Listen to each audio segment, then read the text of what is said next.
Salut les amis, comment allez-vous? J'espère bien, sinon je moi pas mal. Ok, leader Félix. Et déjà, bienvenue à la chaîne. Si tu es nouveau, abonne-toi et active la cloche de notification pour manquer aucune autre vidéo.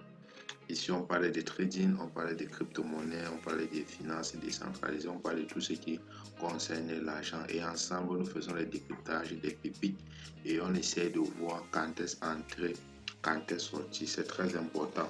Vous savez, en crypto-monnaie, l'entrée est très importante et la sortie. C'est pourquoi nous faisons des vidéos. On vous demande de vous abonner pour toujours être à l'alerte parce que chaque jour, on essaie de faire des vidéos pour vous éduquer sur ce sujet. Parce que au 21e siècle, vous êtes d'accord avec moi qu'on ne fait plus les investissements au hasard. Donc, on doit vraiment avoir une idée. En fait, on doit avoir au moins sur le basique de ce qu'on fait ou bien dans quoi on veut mettre notre argent. Ok, les gars, Luna 2.0 de retour. Dans Luna 2.0 sur la Lune. De nombreux investisseurs ont perdu sur ce projet, ce qui a conduit beaucoup d'investisseurs à la ruine totale. Et non seulement cet accident a fait en sorte que beaucoup de personnes ne croient même plus à la crypto-monnaie. Donc, on parle de crypto-monnaie aujourd'hui, beaucoup de personnes, vraiment, ça entre seulement, ça sort. Donc, ils ont compris, certains disent même que la crypto-monnaie, c'est la nappe. Mais il faut avouer quand même que le projet de Terra, sa chute était vraiment tellement forte on croit vraiment que c'est quelque chose de prémédité. Ok. Et maintenant, je crois que les fondateurs de Terra Luna ont mis sur pied, ils sont en train de vouloir renverser la situation.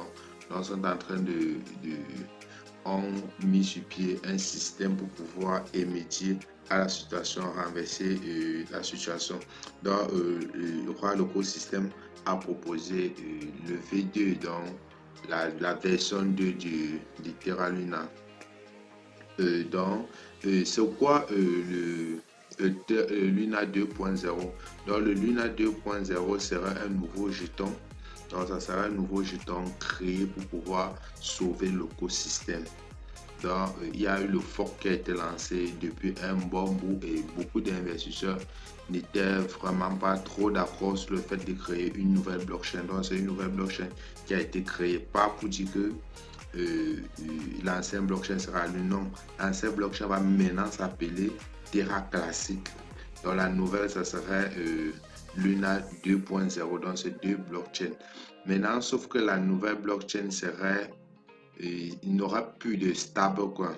Donc, ça serait tout simplement une crypto sans un stablecoin lieu parce que vous savez que la chute de Terra a commencé par les USDT qui a beaucoup perdu la valeur et comme les USDT étaient directement liés à la crypto-monnaie, donc ce qui faisait que pour récompenser le USDT qui perdait la valeur, la blockchain ne faisait que créer les pièces et ça augmentait tellement les pièces en circulation. Donc, vous savez, vous mettez à vous que dans la finance déjà, quand l'offre est déjà en train de dominer la demande, c'est qu'il y a su, il y a baisse de prix. Donc, c'est un peu ça l'origine de la baisse. Donc, je crois qu'ils sont en train de revenir et ils sont en train de vouloir émédier à beaucoup d'erreurs qui ont été commises. Donc, ils veulent vraiment sauver l'écosystème. Il y a beaucoup de propositions qui ont été faites, mais je crois vraiment qu'ils sont en train de vouloir sauver l'écosystème. Donc, Terra Luna ne doit pas se perdre. L'écosystème est là. Donc, comme je disais, la blockchain Luna 2.0, c'est une nouvelle blockchain qui a été créée sur le but de pouvoir sauver l'ancien. Donc, l'ancien serait toujours et la nouvelle serait également. Et la nouvelle blockchain serait créée, donc le nouveau jeton serait créé avec 1 milliard de pièces en circulation.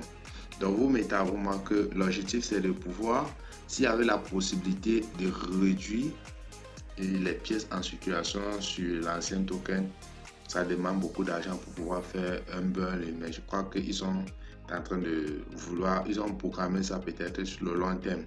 Donc, voyons ce qui va avec le nouveau, la nouvelle blockchain, je veux dire. Donc, voici comment ils ont essayé de répartir les 1 milliard de jetons, les pièces qui sont la tokenomique du jeton. Donc, avant le crash, donc, il y a un 35% qui sont dédiés pour les investisseurs avant le crash. Donc, tous ceux qui étaient là avant le crash. Et également, il y a 10% pour ceux qui sont venus après le crash. Également, 10% pour ceux qui sont également encore sur le USDT, sur les stablecoins après l'attaque. Et également, il y a 15% qui est dédié au stablecoin pour ceux qui détiennent le stablecoin après le crash.